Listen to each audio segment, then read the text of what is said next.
Hello and welcome to the debut episode of the Audible Finish, a weekly show discussing the week gone by in the world of wrestling. My name is Dimitri Kalos, and I will be your host for this series.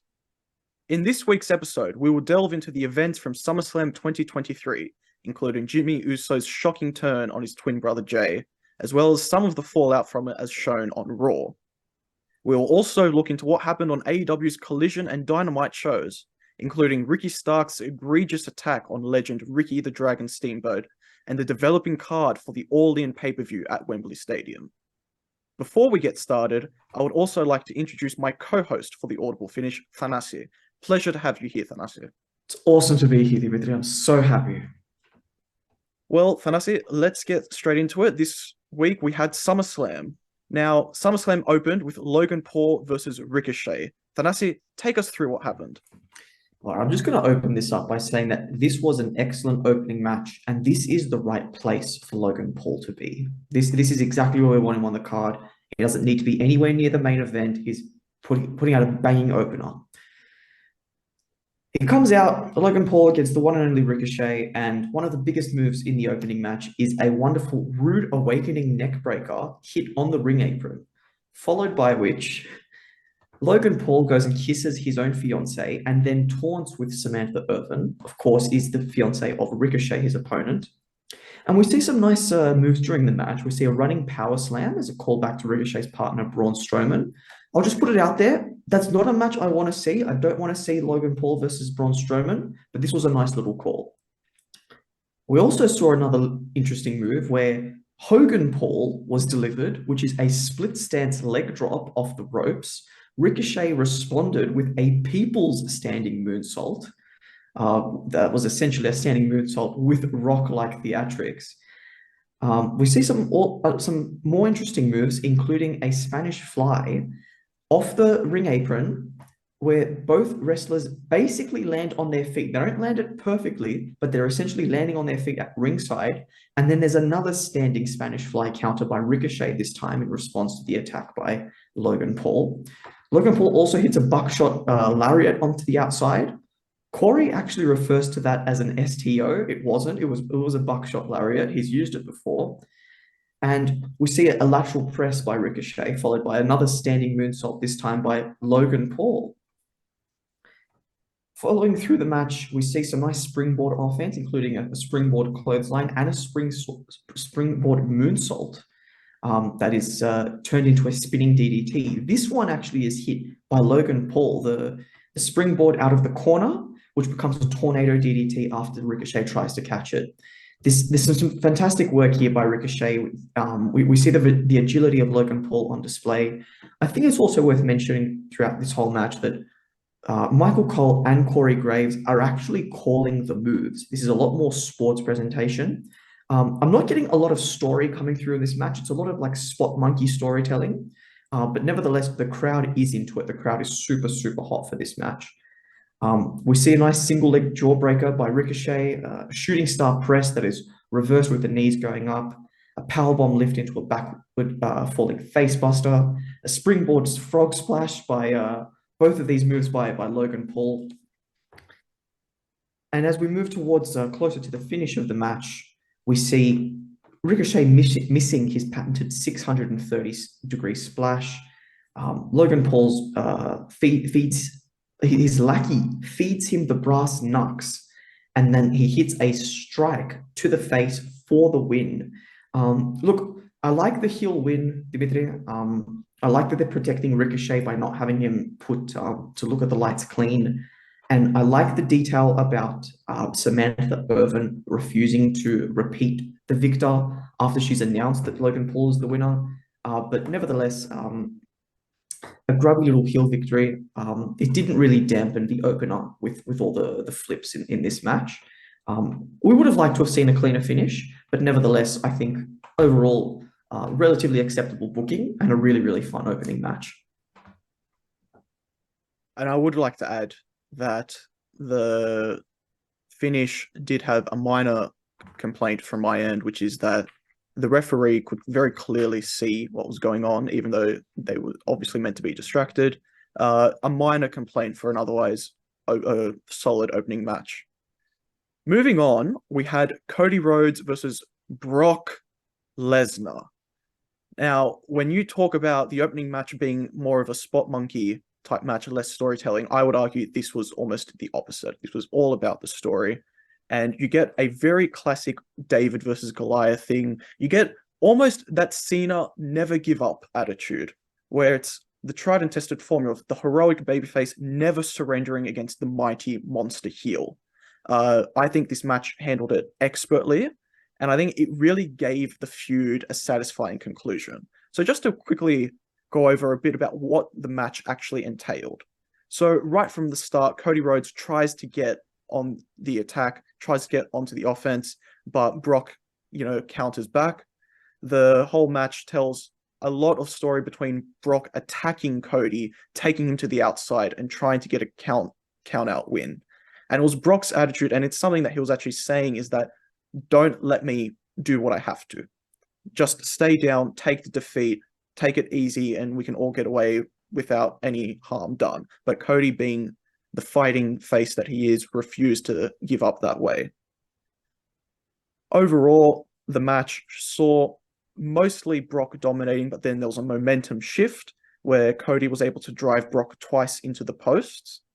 He hit him with steel steps, hit his disaster kicks, Cody cutters, goes for the crossroads, but this got reversed into a Kimura lock. Cody grabs the rope to break the hold. Brock tries to go for the F5, but Cody kicks him into the exposed turnbuckle and locks him into a Kimura lock of his own. Brock uses his strength to lift him and slam him down to break it. It goes for an F5, but this gets countered into a trio of crossroads, which finally gives Cody the win. Is there anything you want to add outside of what I added about the storytelling behind this match, Thanasi?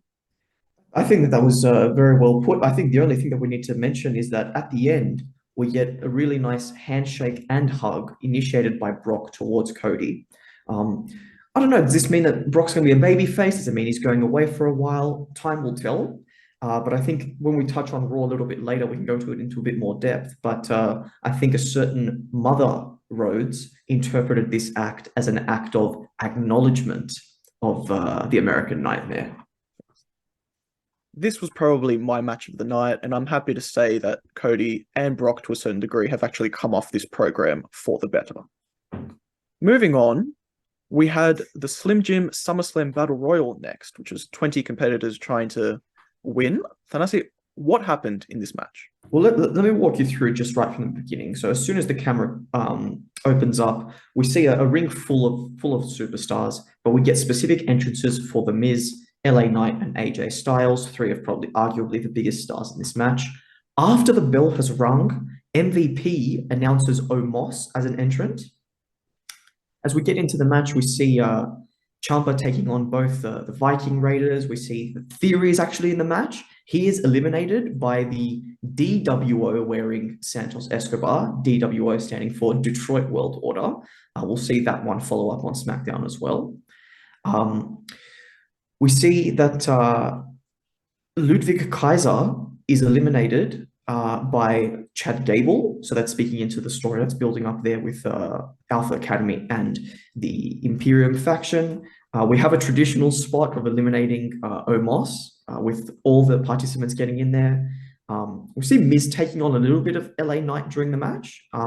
We even see LA Knight getting the elimination on Bronson Reed with the headlock spot reminiscent of Chris Benoit eliminating the Big Show in Royal Rumble 2004. And our final three are left down to AJ Styles, Sheamus, and LA Knight. Yeah. Eventually, these both all three of the ones are the ones who make it the distance. The crowd is piping hot for the LA elbow drop. This one, of course, reminiscent of The Rock's delivery of his elbow drop. We see a Celtic Cross reversal for a near elimination. We get to the point where the final two are actually Sheamus and LA Knight. And as we come to the finish of the match, these guys managed to pull off the unsuccessful spot on SmackDown last week, which was Sheamus is set up on the corner turnbuckle. LA Knight in one leap manages to get both feet onto the top rope in order to deliver an avalanche belly-to-belly suplex from the top. Honestly, well done to both of these boys for getting that off. Perfect finish to the match in order to get that hit. And it was a bit of a letdown, I think, when we saw it over the weekend, not getting that hit on SmackDown. And this was a really good platform to bring that up. And then we see eventually our winner of this match is LA Knight. I'm not sure if it's the right call, to be honest. I wouldn't have liked to have seen this big babyface moment being hit for an inconsequential battle royal, but the crowd is hot for this one. We did get a nice babyface victory, and hopefully we're going to actually see this develop into something a bit more over weekly television. Following the Battle Royal, we had Ronda Rousey versus Shayna Baszler in an MMA rules match. Now, as we found out, this meant that the only way to win was either knockout or submission. Now, without trying to waste too much time on this match, because I think, Thanasi, you and I are both in agreement that this was not our favorite of the card, but Shayna Baszler did come on top, and she withstood some tremendous offense from Ronda, and in terms of the storytelling that was told, and managed to get Ronda to knock out. So we got her coming over and looking dominant. Do we think this was the right call? I think this was the right call, given the rumors that Ronda will actually taking a period of absence. It's unclear when she's going to be coming back. I would just like to draw attention, though, to the finish that I thought had a really, really wonderful detail in there. When Ronda was locked into the Kirifuda clutch by Shayna, you'll notice when you look back that Shayna was actually gripping her gloves within her teeth. She was biting in order to hold that lock. And I think that just shows some really, really strong aggression. It was a nice attention to detail. After that match, we had Gunther versus Drew McIntyre for the Intercontinental Championship. Now, for anyone who's familiar with Gunther, we know what kind of matches to expect from him now, and this was no different. And it was largely physical, violent, aggressive, and with nothing more than essentially chops, suplexes, etc. Just basic wrestling moves that Gunther's really honed into his own little repertoire. So Gunther largely controlled proceedings with his offense, and Drew McIntyre actually managed to match his physicality, and I think that's what added to this match. On another card, this could have easily gone 20, 25 minutes, but obviously with the way it was structured, they opted for something a bit quicker, which I think was probably the right call. Gunther does go over on Drew McIntyre in this match. Do we think this is good for what we're building towards? Because it seems to me that Drew was a victim in this case of still being within the reign of the Honky Tonk Man. And it seems that Gunther is going to carry this title until he at least surpasses him and becomes outright longest IC champ. What do you think, Thanasi? I think that was very clear. I don't think there was any doubt in anyone's mind that Gunther was going to come out with the victory here. I would like to see his reign be in a little bit more jeopardy in kayfabe, even though I do want to see him break the record. But all in all, yeah, we did see this result coming. The next match on the card was Seth Rollins versus Finn Balor for the World Heavyweight Championship. Now, as we know, this was a repeat of their outing 7 years prior, which was for the inaugural, at the time, Universal Championship. Thanasi, take us through this match. What really caught your eye? And what really made you feel ingrained or perhaps against this match? What was your general feeling towards it? I think in all, it's safe to say that this was a match of two parts. And I'll get to the second part in a moment, but the first part really was very much focused on these callbacks back to 2016. And I'll point out some of the details actually that come out during this particular part of the match, this say first segment, shall we say. Finn enters with some body art on his shoulder, his once injured shoulder that resulted in him forfeiting his first world title reign, with the spelt out word 7, indicating the 7 years since he won that Universal Championship. He has not been world champion since. And Seth comes out wearing the same vest from the 2016 SummerSlam. It's weird that Seth is taunting because Finn actually won that match, but I think psychologically there are still some scars there because Finn Balor never reached the heights that he was in. As soon as the bell rings, we get a spot with simultaneous strikes coming from both men at the same time. Um, Balor is trying to attack the shoulder of his opponent early on with the hammerlock. I liked this callback to the whole shoulder. He's smashing it into the turnbuckle. He's regularly hitting the armbar. Very proactively psychological in this first half of the match. There's a brief comeback with a Falcon Arrow and three suicide dives delivered by Seth Rollins, but then right back into the shoulder with through the ring post from the apron is Balor's attack. Balor actually looks to hit the power bomb, but this is reversed and he gets hit with a thud. Delivers a sling blade in the ring. There's a super kick in response to a drop kick attempt. There's Finn reversing it and getting back into the armbar. So a lot of this action keeps coming back to the shoulder. This is the story. We keep going back to Finn getting his revenge by attacking the same body part that cost him his first world title reign. We see actually a one-arm buckle bomb being hit out of the armbar by the champion. And then he hits another proper buckle bomb to boot. A nice frog splash off the top rope. Finn reverses the curb stomp and tries to hit a coup de grace, and then sets up for another coup de grace with the superplex, but this is reversed into a Falcon Arrow, a Pele kick in order to have a brief stopping of the tension to give a bit of a rest. We see another two-legged drop kick. We hit the coup de grace. A missed pedigree is hit for a 2 count. And then out comes Damian Priest. And this is where the second segment of the match begins. The second segment of the match, the story here very much is to do with the handicap storyline. The Judgment Day is there to outnumber. Finn actually ends up hitting a pedigree on Seth Rollins, and he kicks out at 2.9. Followed by which Mummy and Dominic Mysterio come out to hit the distraction. So now there's 3 Judgment Day members out at ringside. There's a spot where it's unclear exactly what's happening. It seems like either Damian Priest is offering his assistance, feeding in the briefcase as a weapon, or he's indicating that he wants to cash in. But essentially, Finn Balor pushes him away, says either one of the two things. I don't want to win it the dirty way, or do not cash in. This is still my chance. Balor kicks out of the curb stomp following the whole miscue with the Judgment Day. Dominic Mysterio interrupts the Phoenix Splash and eats a stomp for his troubles, followed by a sling blade, a coup de grace. This surely is it, but no, it's 1, 2, and a kick out. Damian Priest is down. Dominic is down on the outside. And the stomp is hit onto the briefcase for the win. Hashtag and still, Damian Priest was looking very, very solemn at the end of this match. He was not impressed at all with Finn Balor's behavior.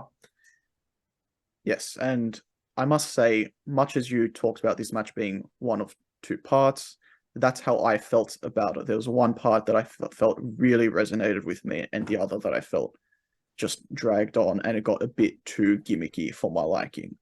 I think that all the callbacks to the SummerSlam 2016 match were excellent, and I thought it really was the story that we needed to be told here. The Judgment Day add-ons were fine, but I will say this. It's okay that Balor didn't come over on top in this one. I understand that. But what I will say is this. The moment when he hit the coup de grace for the near fall, for me, that was the high point of the match. And as we all know with wrestling, you want to finish on the high point. You don't necessarily want to finish where it's a bit cold and it's still dragging and you feel like you've lived the highs already and then it comes out of nowhere. I felt that was the point where it probably should have ended with the way they structured this match. I think that if they weren't going to put Finn over, they probably shouldn't have let him have that specific moment, because I felt that after everything Seth Rollins copped leading up to that point, I just felt it was the right time in that match and the right moment for him to eat the loss. What do you think? I think you're absolutely right. I think I personally would have liked to have seen Finn become heavyweight champion of the world at this match. I feel like it was the right time. It was going to finish his story. We're going to see where this goes, but either it means Judgment Day Civil War or something else. I mean, Raw did reveal the tensions, as we'll get to, but I was disappointed. I was hoping to see a title change. Following that, we have the triple threat match for the WWE Women's Championship between Charlotte Flair, Bianca Belair, and Asuka. Thanasi, what happened in this match? Well, before I walk through the entirety of the match, I just want to point out a couple of interesting details at the beginning. For one thing, not very interesting, actually quite upsetting to see. Asuka, who is the champion, enters second. She doesn't even get the opening entrance of the three. She doesn't get the third as she should have got. She comes out second. And another detail, before we actually know the result of the match, we notice Charlotte is wearing red gear. Her father, Ric Flair, is known for wearing red when he's going to lose. There are exceptions to that rule, but potentially this means that we're going to see a Charlotte loss tonight. Let's see. There's a lot of triple threat action during the match, and I think some of the highlights of the match include Bianca hitting a DDT and neck breaker combination on both her opponents. We also see a lot of other interesting parts, like a knees up reversal by both opponents, followed by a flipping moonsault when Bianca tries to hit the attack from the air. We also get Bianca hitting the moonsault properly and then going down with her knee being injured during the match. This actually becomes part of the storytelling for the rest of the match, as we'll see a bit later on. Charlotte delivered her patented moonsault onto Bianca, only for Asuka to seize on it with a diving DDT. She didn't actually get all of that DDT, but we see a lot of the action trying to incorporate all three of these women at the same time. We also see some more interesting action with Asuka getting Charlotte into a triangle choke. The sit out goes. The sit out was into a power bomb is hit. The sit out power bomb is hit, but Asuka manages to lock in the Asuka lock, with Charlotte trying to steal both, to sneak on both of them for a pin. Charlotte hits a reverse STO onto Bianca onto the second turnbuckle, trying to injure the babyface in this match.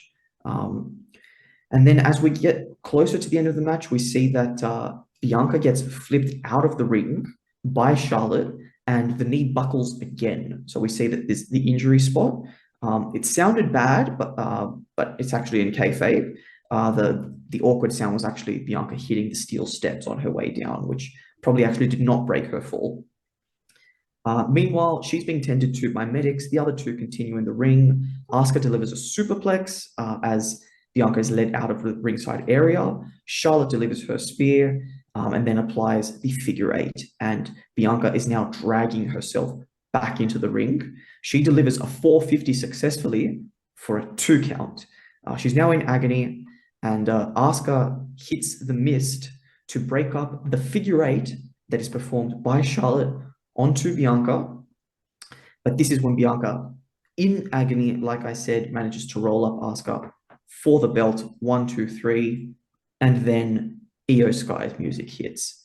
She is sprinting out, but in front of her is Bayley holding the briefcase. She smacks everyone out of the way, and that gives Io the chance to go straight for the knee and cash in on Bianca Belair. She's on top, hits the moonsault, pardon me. The bell is rung, hits the moonsault, then we get a 3 count. Our brand new maiden world champion is Io Sky. Even Dakota Kai is out there to celebrate, and we get all three of Damage Control celebrating in the ring for a well-deserved victory. Regarding the cash-in, I must say I was very happy to see Io Sky finally become the women's champ on the main roster. I think this was well-deserved and a long time. It's been a long time coming. I will say that given they are heels, I would have preferred a bit more of a heelish celebration rather than the type of babyface reaction that they were getting, and then the way they were playing into the babyface reaction rather than being the snarly heels. Because at the end of the day, they cashed in on our injured Bianca Belair, who fought through thick and thin to actually retrieve her title again, reclaim it. So I think that part is a bit messy, but all in all, that's fine. I will say this. One major issue I had with the match is that there was an inconsistency on Bianca's part as to which knee was actually injured. And this was something I noticed, is that she intermittently came in agony, clutching at both the right and then the left knees interchangeably. This really took me out of it, and I think, unfortunately, it's a minor detail, but it's really important that if you're going to sell an injury, you've got to make sure that you've picked the one and you're consistent with it. And I think that it made me realize, okay, so firstly, she's definitely not injured, but secondly, it made me think, okay, so now I've got nothing to worry about, and she's just going to come back. So I think that was a minor issue that I had with the match that sort of became more major as it went on.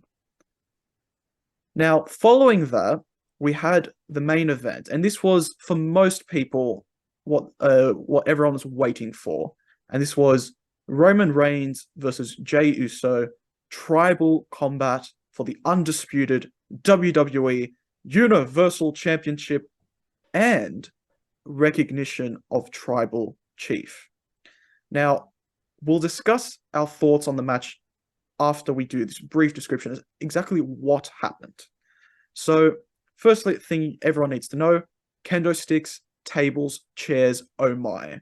This was weapons galore, everything being struck with everything possible, everyone just unloading on each other with all the weapons of violence without any of the blood, but still vicious attacks, and you got the sense that these two people were there for a fight. Some notable moments came in where Jey was really doing a lot to hit his offense. Now, as we know, he is a tag team wrestler, so he isn't exactly well equipped to do lots of varied offense, but he went to his tried and tested stuff repeatedly, wasn't able to necessarily get the win early on. Tables were set up on the outside and people were put through it. Roman was put through a table on the outside. In the ring, 7 chairs, I counted, were thrown in, and Roman even powerbombed, I believe, Jey onto the chairs for a two count. A table was set up in one of the corners. Now, that was left aside for a while in the match, but we'll get to what exactly transpired with that particular table later on. They went into the crowd, attacked, battling, brawling, and this was when Solo Sikoa emerged and started to play a role in the match. Now, Solo obviously changed the course of the control, and Roman was able to get a bit more on top of Jey during this particular part of the match. And they get dragged back towards the ring, as of course that's where the pinfall needs to occur. They went for a Samoan Spike spear combo. This was Solo Sikoa and Roman, but Jey managed to get out of the way to make Roman spear Solo. Jey then delivered his own spear on Roman for a near fall. Jey hit Solo and Roman with multiple chair strikes. Roman actually got distracted by Solo at a certain point during this, and that led to a minor little moment of almost dissension in the ranks between those two, but they were able to avoid it in the end. Jey speared Roman through the barricade, splashed onto Solo through the announcer table, then brought Roman back into the ring, speared him, went for the splash, landed it, goes for the pin. Surely this is it. 1, 2, Jey gets pulled out by an unknown man, who is revealed to be his own twin brother, Jimmy Uso. Jimmy Uso has screwed Jey out of Tribal Chief and out of the WWE Universal Championship. He super kicks Jey, throws him back into the ring. Roman spears Jey through the table in the corner that was set up earlier in the night for the 1, 2, 3. Now, this finish has been widely criticized, with many claiming that this is the Bloodline story finally jumping the shark. Then I say, what do you make of it? I think, but before I go into the finish itself, I just want to be very clear that I don't disagree with the booking, right? A spear through the table for the 1, 2, 3, cueing the theme music, hashtag and still, pay-per-view ending as it has so many times before. Exactly what we were expecting. Still undisputed, still champion, and still Tribal Chief. I don't have a problem with that. It does feel, though, like we're taking a step backwards in the story, given that Jimmy was the one to actually deliver the first super kick to Roman. So I think at the end of the day, this is what's inconsistent. I will say this, though, that I was watching a video recently where the Uso boys did say that they would love a match against each other, a singles match, ideally at WrestleMania. So if this is eventually building to some kind of a blow off that will make sense as part of a story that they're going to give us an amazing match for, I'm on board. But it just doesn't feel like this was the right way to do it. When you're advertising the match as no one in the family gets involved and then both Solo and Jimmy get involved, it doesn't seem right. What do you reckon, Dimitri? I think that this is just, it's a bit of a damper on things. And it's a bit disappointing. And I will add this as well. The match was 36 minutes and it felt it. And this is something that I've noticed with Roman's title defenses, I think ever since Drew McIntyre Clash at the Castle, which is that he's taken it to half an hour on board, but some of those other matches didn't feel as long as this one. I think it had a problem with pacing. So just from a technical standpoint, I think the match suffered from that. But the finish itself, I just don't know that getting Jimmy to cost the loss in this case was the right decision. Overall, how would you rate SummerSlam? How did you feel of it as an overall show? I think overall, it did hit all the big points. I was happy with most of the matches. I agreed with most of the booking calls as well. There were some drawbacks, but I think overall it was a storyline success for the matches that we did get. I mean, we were deprived of a couple matches. Like we did not have the Women's World Champion on the card. We did not have the highly anticipated Trish Stratus versus Becky Lynch match. We'll get to that, to the reaction that Becky had on the Raw after a little bit later. But overall, a lot of positives coming out of this. A lot of gaps that we can be looking for improvement for, though. I agree. I think it was a solid show. I think it was a very entertaining and engaging show with certain setbacks, but all in all, a fun time for everyone. Let's now move on to the post-SummerSlam Raw. Let's do a quick rundown of what happened on this week's show. So Raw started with Cody Rhodes seemingly teasing that his sights are now set on Roman Reigns, as alluded to before from the conversation he had with his mother, before Seth Rollins came out and suggested they square up again. Before we could get an answer to this, the Judgment Day came out, attacked them both, and then Sami Zayn came down to make the save, and the main event was set as a six-man tag between the competitors involved. The opening match saw Chad Gable defeat Ricochet, Tommaso Ciampa, and Matt Riddle to become #1 contender for the Intercontinental Championship. Shinsuke Nakamura beat Bronson Reed to end their rivalry, which was followed by Shayna Baszler coming out on top against Zoe Stark. Backstage, JD McDonough attacked Sami Zayn, which took him out of the main event, and later on, Shinsuke Nakamura offered his services, which was accepted. Ludwig Kaiser defeated Otis with an assist from Gunther, which was followed by a promo exchange between The Miz and LA Knight. Yeah. The New Day made a return to answer the Viking Raiders Open Challenge, successfully beating them and afterwards stating they are eyeing the tag team championships. And then the show closed with Cody Rhodes, Seth Rollins, and Shinsuke Nakamura winning against the Judgment Day with help from Sami Zayn. Post-match, Shinsuke hit the Kinshasa on Rollins to turn heel. Now, some of the highlights of the night. To start off with, I want to talk about the LA Knight Miz promo exchange. Now, for me, this was the most engaging segment of the night. It saw a jealous Miz come out and express his frustrations with LA Knight disrespecting him, not formally introducing himself and shaking his hand. LA Knight came out to a thunderous pop, offered his hand to the Miz, which was ignored. He said that LA Knight is a flavor of the month and an Attitude Era fanboy playing cosplay in his ring, and that he is the star who has been doing this for 20 years. LA Knight replied that he has been making himself a dangerous man because, unlike The Miz, who is safe, he has not sat quietly and just waited for his turn to come by the past 20 years, instead doing everything he can to show that he is a megastar. The two brawl, and LA Knight hits the blunt force trauma, and then grabs The Miz's limp hand and shakes it with his own. I think in this segment, The Miz did a great job of reminding us of his skills on the mic, and I believe that this was a ploy to protect LA Knight's popularity. by making The Miz suggest that he's just a flavor of the month, acknowledging the fears that we all have as fans that the megastar is just going to be ignored in spite of his popularity. I think this makes it easier for the fans to gravitate even further to him and say, no, we love this guy. We want him to succeed. And having a guy like The Miz, who is just an excellent heel and can always get someone over, I think this really worked. What did you think? I think you put it very well, Dimitri. I would just like to point out this one thing that I really, really liked, and that was The Miz did make reference to his previous backstage struggles in the locker room.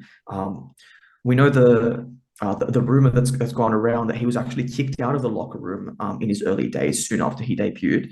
The report is that he was eating fried chicken near Chris Benoit's bag, and some of the breadcrumbing actually fell onto the bag, and for that reason, he was forced out of the locker room and had to get dressed in the bathrooms. So he's come a long way, and obviously a long way enough that he can actually make references to these on screen. The next highlight I've got listed down was the opening match, which for me was match of the night, and this was the four-way between Gable, Ricochet, Ciampa, and Riddle. For me, this was a fantastically paced match, and all competitors were getting involved, and no one was really afforded a chance to just sit on the sides and take a break. Everyone's getting involved and making sure that they had something to say and some input to offer. Some notable spots included a triple German suplex Gable landed on the other competitors, who were all set up in the corner, with Ricochet copying the worst of it from the top. The match ended with Gable going for his German suplex into a cover, first trying on Riddle, which was interrupted by Ricochet hitting the recoil, then by Ciampa, who hit Ricochet with a Fameasser, before Gable finally landed what is called the Chaos Theory on Ciampa for the win. For me, this was, as I said, an excellent match and probably the perfect way to start this week's Raw. Following that, the New Day returned. Kofi Kingston's back after 5 months out with an ankle injury, and they answered the Viking Raiders Open Challenge, wrestled them in a simple but effective tag team match, and got the win after a Trouble in Paradise and lemon break or springboard diving elbow combo. It was great to have them back, and it's excellent to see that they've already put their sights on the tag team titles, which I felt have sort of dwindled into the background now with Sami Zayn and Kevin Owens holding on to them. Vanessa, what did you make of the New Day return? Are you happy to have them back? I was very happy to see them. I was actually nearly swerved when I saw this because there were reports earlier in the day, or perhaps the day before, that Big E had been told by doctors not to wrestle again, or that wrestling again was not a good idea. So I was kind of shocked to hear the New Day theme being hit, and I was like, oh, maybe were we fed false information? Is he going to make his comeback? In the end, it was just Kofi who came back. Very satisfied though to see both of these guys through. I would love to see. I would like to see us get some answers on Big E's situation. We feel for the guy. He's a former world champion, and we do wish him all the best in his recovery. And that perhaps if he is to transition back in a non-wrestling role, that we find out and get to see him expressing all of his talent, perhaps on commentary or something similar to that. Absolutely, couldn't have said it best. And obviously, we'd love to see Big E back in any sort of capacity as soon as possible. The last highlight I have for this week's Raw is the main event, and chiefly the fact that Nakamura turned heel. Now, to describe, the main event was one that I felt really had good storytelling about alliances and trust. So on the one hand, you had the Judgment Day. As we know, there's tensions between Finn Balor and Damian Priest at the moment. They're not on the exact same page, and this was something that Raw really went through a lot of throughout the episode. On the other hand, we had Cody and Seth. Now, while we saw that Cody was willing to put everything aside and work as a team, we could see that there was tension there from Seth's side. And that was eventually the story being told, because the Judgment Day, being a faction and a team that have worked together for a long time now, they were able to put their differences aside in the context of the match. Whereas it was the Cody-Seth stuff that really was telling, will they be able to get onto the same side? Eventually, Seth did make the hot tag to Cody to allow Cody to come in and change the complexion of the match. And eventually they were able to get the win, which was celebrated immensely by all the competitors. And then out of nowhere, Shinsuke hits Rollins with a Kinshasa, turning heel in what is a continuation of his current motivation, which is to be a champion again. That's it. What did you think of the main event? I thought that the main event was well structured. I liked that they had the Kinshasa hit at the very, very last possible second. You would all like perhaps there would have been actually people who were about to tune out just before they were about to see that knee strike that Nakamura hits. I'd also like to make the following point that I thought it was interesting that Sami Zayn did come out to supposedly even the odds, but he was not met with JD McDonough. I thought that that actually was going to feed into the storyline later on in the night, that perhaps JD McDonough, the former Jordan Devlin and protege of Finn Balor before WWE, that he was going to come out, and that might actually create some more factional tension there. But perhaps it was actually for the better, because it allowed us to focus on the heel turn at the end, and then perhaps in weeks to come, JD McDonough can feature more in Judgment Day Civil War. We'll see what they do with JD McDonough. Certainly, I think there is a lot more to be played out from that side. Let's now move on to the AEW side of things. And to start off with, we're going to be talking about the latest edition of Collision that came out in the past week. Thanase, take us through what happened on Collision. Well, before I get into things a little bit more deeply, I'll just give everybody a run through of the results that came through. So the opening fixture of the night was FTR versus Brian Cage and Big Bill. FTR did get the win on this one. This was for the title, followed by an interesting promo, which we'll get to in a moment. This match was followed by Mercedes Martinez, the Ring of Honor Women's veteran, against Chris Statlander. This one was for the TBS title. This one was the second of 4 title matches of the evening. And of course, we also had a feature backstage with Bullet Club Gold. I would say in an interview segment where they were bullying or taunting Tony Schiavone. I think we're getting shades of DX circa 1997 with Michael Cole there. We also had a backstage segment with Tony Storm with rollers in her hair. She was feeling awful after her recent loss of the Women's World Championship. We also get Samoa Joe versus Serpentico. This one was actually a squash match. Joe did get the victory here. This was not for the Ring of Honor World Television Championship. Joe also cut an excellent promo, which we'll get to a little bit later. We get a recorded backstage segment between the Acclaimed with Tony Schiavone. This is following Billy Gunn's retirement, where they actually got quite choked up talking about him, but they'll be back next week with his boots, with the boots of Daddy Ass in the ring, dedicating matches to him moving forward. We had a Trios Championship match between the House of Black, Johnson Andretti, and Andre Martin. In this match, this one was pretty simple. We got the House of Black getting the victory here to retain the championships. And then we had a announced match for next week between CMFTR, the faction of FTR, and CM Punk, who will be facing the champions for the belts. We'll hear more about that when we come to it next week. We get a backstage segment with QT Marshall trying to woo Will Hobbs, but he's having none of it backstage. They refuse to cooperate with each other, or he refuses to cooperate with QT. We also get an interesting backstage segment where Christian is with his daughter, who asked to hold the belt, the TNT title belt. And he not only refuses to give her the belt, he sends her away and seeks security on her. This guy's an absolute scumbag, noting that Luchasaurus is the TNT champion, not Christian himself. In the semi-main of the night, we get Metalik, the former Grand Metalik, against the Switchblade Jay White. This one was a very nice match. We get the win comes at the end of the match with an attempted moonsault, but a nice Cobra Clutch suplex being hit by the Switchblade, followed by the Blade Runner being delivered for the 1, 2, 3. By the way, the BC Gold are still carrying around the cardboard cutout of Switchblade, so it's almost like a bloody frat going on here, frankly. And then our main event of the night is CM Punk, the real world champion, defending against Ricky Starks, with Jim Ross on commentary and Ricky the Dragon Steamboat wearing the black and white stripes as the special guest enforcer.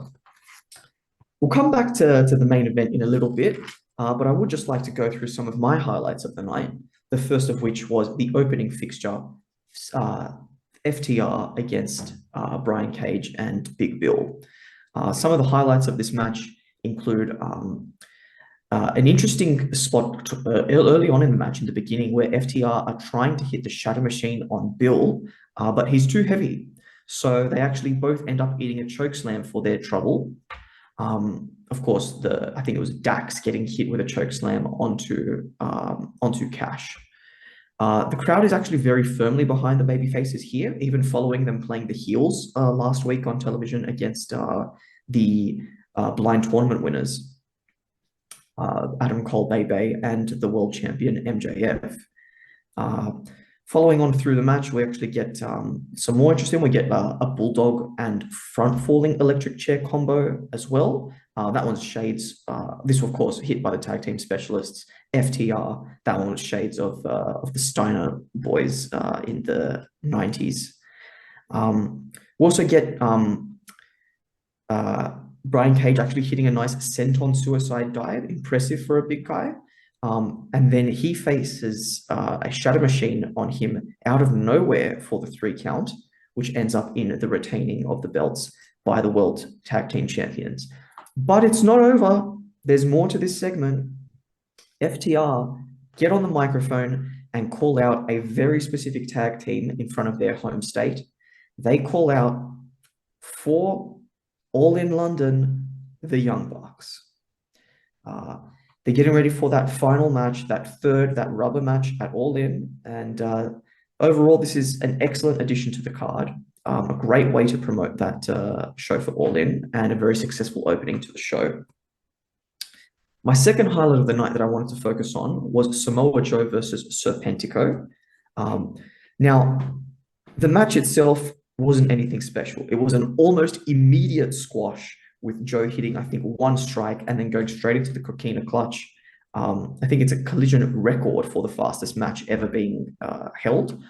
Collision, of course, is a very young show, but this record might hold for a little while. And as soon as the microphone hits Joe's hands, I'm hot for Samoa Joe. The king of television, he wants a dance partner for All In. He wants to be on the card. He wants to go for gold. And he wants to address his comments to the real world champion. We'll remember that actually in the Owen Hart tournament, CM Punk delivered a roll-up onto Joe for the victory in that opening round match.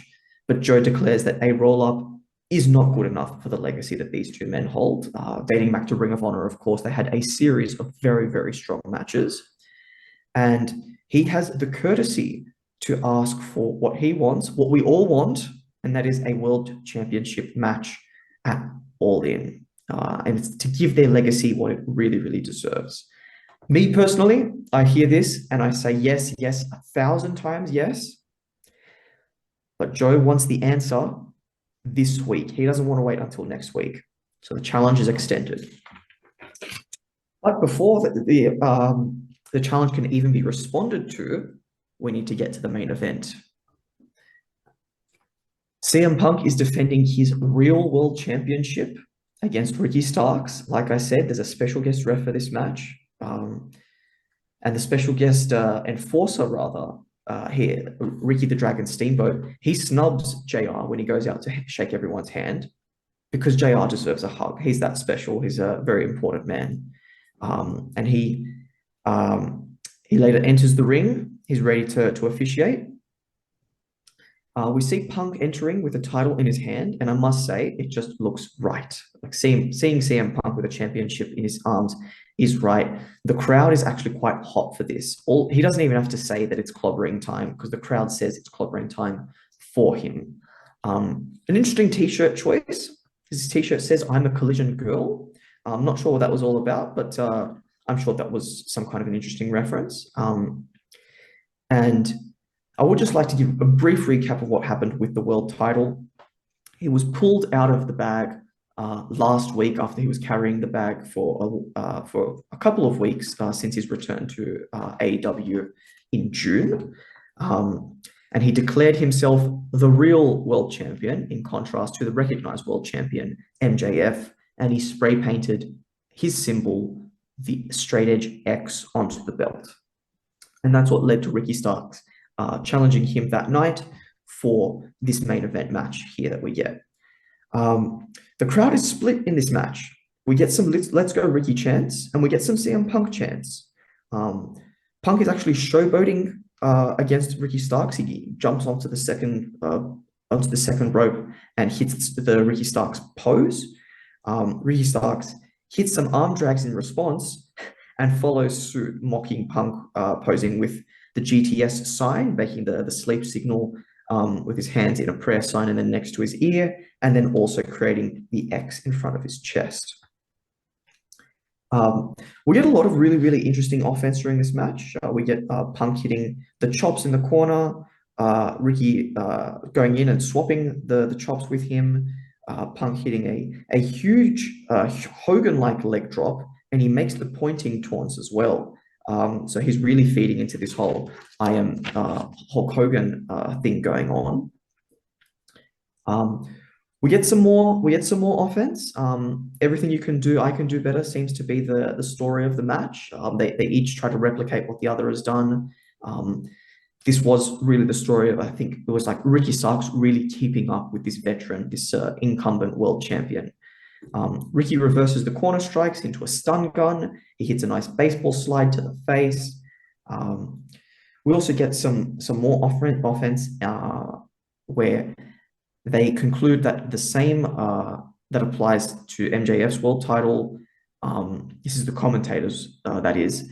They say the same rules apply as with MJF's world title. Now, I'm not sure about you, Dimitri, but I think that's validation right there. Does this mean that this is actually going to become a sanctioned world championship? It's not very clear at this point, but these are the early signs for it. Ricky hits a diving clothesline. Punk responds in kind. We get a nice stomp off the bottom rope. Punk looks for a crossbody off the middle rope with like almost a springboard coming off. And Ricky delivers an old school with a strut out on the ropes. So we see some nice, interesting offense there. We get a running splash that gets reversed. Punk hits more chops. Ricky gets a stiff clothesline in there as well. And then he takes to the top rope where Punk meets him for a very well-delivered superplex. We get some boxing punches followed by a leg lariat, swinging neck breaker, shining wizard, a bulldog, elbow drop. These are all absolute staples of the CM Punk offense. The elbow drop takes a little bit too long, however. So Ricky Starks gets in there with a shining wizard reversal into a power bomb by the challenger. Ricky Starks looks for another old school, but Punk seizes on it this time. He's learned, puts him into the fireman's carry, and gets shoved into the post shoulder first. Punk hits the head of the challenger with a nice stiff kick. It's a prompt straight to the head, and we get now hitting a "This is awesome" chant. It's quite a long match for a main event on television, but the Greenville, North Carolina faithful are quite into this, and they're awarded with their enthusiasm with a pile driver by Punk that gets reversed into the Alabama Slam by Ricky Starks. Just going to head towards a bit more of the finish here. JR actually notices that CM Punk is trying to break through, they're trying to breathe through the mouth. So perhaps we're talking to maybe like a stamina issue coming up here for both CM Punk, the wrestler, and the performer. But at this point, he gets hammered down, and we get a dirty pin from on the ropes hit by Ricky Starks when the referee has fallen. We know that the referees are made of glass, and this is where Ricky Steamboat gets more involved. He actually knocks the legs off the ropes to stop Ricky from getting the pinfall. And this is where CM Punk seizes on the opportunity. He rolls up his challenger for a 1, 2, 3, countered by the Dragon. Punk is handed the straps. He shows respect to Ricky the Dragon. And as Punk is about to exit the ring, Ricky Starks smashes the special guest enforcer and uses his own belt to whip him, even smacking Punk away to be able to deliver these strikes out of disappointment. And it actually takes CM Punk wielding a steel chair to get him away. Starks has really embraced that hate here, and even with an obscene gesture towards the crowd. Bit of an anticlimax finish. It was a good match, but a bit of an anticlimax to get a roll up. Like, it's the most devastating move in wrestling, the schoolboy. But I think we have perhaps an unintentional protection of Ricky Starks here, because it was almost an ordinarily slow count by the special guest enforcer, who is a friend of Punk. Dimitri, did you have any thoughts on Collision for the night? I'll say this, Collision was probably my favorite show from the week of all the content. I think it's very well paced, and I think it's proven to be just a well-organized show that's consistent. And I think that's what you want in wrestling. You want to be able to say you're going from segment to segment, largely feeling like you're in the rhythm of things. The main event itself was definitely the thing that got my attention the most. Not to say there weren't other segments noteworthy. I will say this.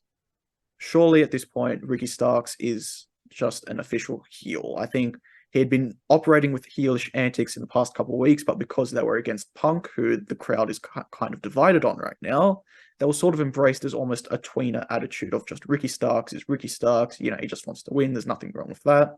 But I think now, after attacking a veteran like Ricky the Dragon Steamboat, you can't come back from that. I think now he has to fully embrace it, and he's got to try and get the crowd to hate him, regardless of how they feel about CM Punk.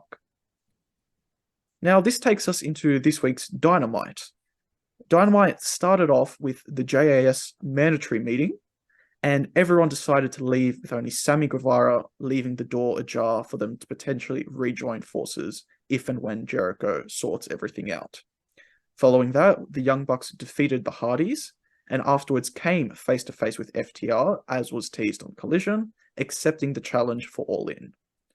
A four-way AEW Women's Championship match has been set for All In, and the competitors will be decided in a tournament-style fashion over the next coming episodes of AEW programming. Toni Storm has been automatically put in for the match at All In by activating her rematch clause, having only just lost the title. A friendship segment, a pre-recorded segment, was shown between MJF and Adam Cole this week, and this time they were at a trampoline park. This was followed by Jack Perry beating Rob Van Dam in a FTW rules match to retain his championship. MJF and Adam Cole then came out to the ring and agreed to fight for the ROH World Tag Team Championships against Aussie Open on the 0 hour of All In. Roderick Strong came out after this, visibly and audibly upset at this, which MJF dismissed and then insulted him to his face, and this led to a tense moment between MJF and Adam Cole. Jon Moxley and Claudio Castagnoli beat the Lucha Brothers, with the BCC ripping off Penta's mask during the match to get a roll-up victory. Darby Allin and Sting took out the Mogul Embassy, and a coffin match has been set up between those two and Swerve and AR Fox for All In. Hikaru Shida successfully defended her AEW Women's World Championship against Anna Jay, booking her place as champion in the four-way match for All In. This honestly was a Dynamite episode that kind of felt a bit more tame, and I think especially personally with Collision on now, I find Collision a far more engaging show. Hopefully this can change in the coming months with Dynamite, so they can get back to the form they've demonstrated at their best. But some of the highlights for me, the friendship segment between Adam Cole and MJF at the trampoline park. Now, honestly, I don't really want the world champion being involved in too many comedy videos, but when you've got someone as talented as MJF, he just seems to pull it off so well. In this video, he unleashed his inner Billy Madison, and he crushed some kids with a dodgeball. A girl even flipped them off, and Adam Cole at this point was trying to get MJF to play peace with the kids, but the moment he saw the girl flip them off, he also unleashed his anger and said, "All right, you can hit her." And MJF gladly hit one more kid with the dodgeball. I must say, he really did embrace, as I said, his inner Billy Madison. The next highlight I have is the Jack Perry RVD match for the FTW Championship. I will say this, RVD, yes, he's no spring chicken anymore. He's not as athletic and as quick as he was at 30, but I must say he's still as flexible. He really held his own in this match, unleashed all of the RVD offense that we've come to know and love across his career. Ref got taken out with a thrown chair to the head from Jack Perry. This allowed Aubrey Edwards to come out and replace Bryce Remsburg, who was the ref that got hit. There was a low blow. RVD was then driven into the corner, and then he'll set up and rolled up for the win by Jack Perry. I think this was a good finish. Jack Perry taking a lot of offense in this match, but still coming out as the champ, and doing so in a rather dastardly heel fashion, in an almost scrambly, I don't really want to get too involved, I don't want to look too dominant, he just wants to weasel his way out of everything. I think this is in character with who he's being set up with as a heel, and I thought the match overall was a solid bout for TV. The final highlight I have is the MJF and Adam Cole promo exchange, which I felt is just the two of the best on the mic, just being allowed to do everything they can. There wasn't as much tension in this segment until the back half, but the crowd was absolutely hot.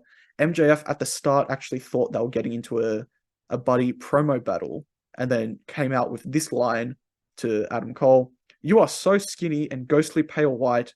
If this were the 80s, Hogan would have snorted you." I felt this was an excellent line from MJF, which I think we've all come to expect from the man. He's probably the best on the mic as things currently stand. Cole then suggested, as we pointed out, for them to fight for the ROH World Tag Team Championships. He pointed out that he has had an illustrious career with ROH, but the one thing that eluded it was the World Tag Team Championships, and that is something he wishes to rectify. Roderick Strong coming out, he was obviously pissed off with Adam. This is something that we've seen in the past few weeks about him being a bit jealous about this friendship that's blossoming between the two, and that he feels like he's being neglected. He was very angry that Adam did not suggest tagging with him to compete for those titles, especially since he himself is an ROH legend. MJF started to insult him, and the crowd was getting behind it, which felt incredibly mean-spirited, especially since the man is wearing a neck brace. He has not been presented as a dastardly heel for the past 4 years, whereas MJF has, but this does go to show the popularity the world champion currently has. Strong was then consoled by Kingdom, who came out and hugged him and embraced him, and you could tell there is a bit of a manipulation going on here where they're trying to get him to turn against Adam Cole. And then Adam Cole turned around and pushed MJF angrily for being so mean-spirited towards Roderick Strong, and this led to a very tense moment between the two, where MJF looked almost ready to kill the man, but eventually they did hug it out.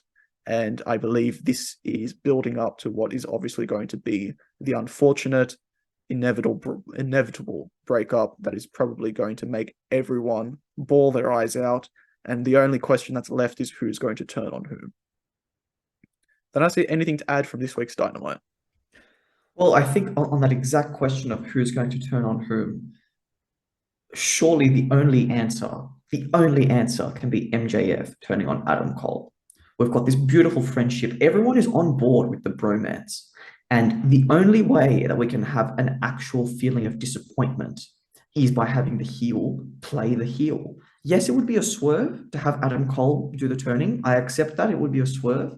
But sometimes the right booking call is to have the heel do heelish things. And I think that's what we want to see in the weeks coming as we lead up to All In. I will say this. Either way, we've got two betrayers in the midst of a betrayal angle that's blossoming. So whichever way it goes, I think it will still, even though I agree with MJF, it probably makes more sense and it's probably something we'd rather see. I do think that there is an argument to be made that it makes sense either way. But we'll see how this plays out, and we'll see if we do get a friend versus friend main event at All In, or if it does eventually in the next coming weeks lead to a classic rival versus rival. And that brings us to the end of this week's edition of the Audible Finish. Next week, in addition to reviewing Raw, Collision, and Dynamite, We'll also look into the events of SmackDown. On this week's edition, we know that it will be including the fallout from the main event of SummerSlam. There will be a grudge match between AJ Styles and Karrion Kross, as well as the US Championship match between Austin Theory and Santos Escobar. Thank you for your company, Thanasi. It's been awesome. I'm looking forward to the week ahead. I want to see how SmackDown is going to make lemonade out of the lemons that they gave themselves in the finish of SummerSlam with Joe going over, much like Becky Lynch did when she was drinking and sipping on the lemonade out of the lemons that were given to her, being left off the show when she was on commentary. Thanks very much. To all the listeners, thank you for giving us your time. And until next week, we hope everything you do is just too sweet.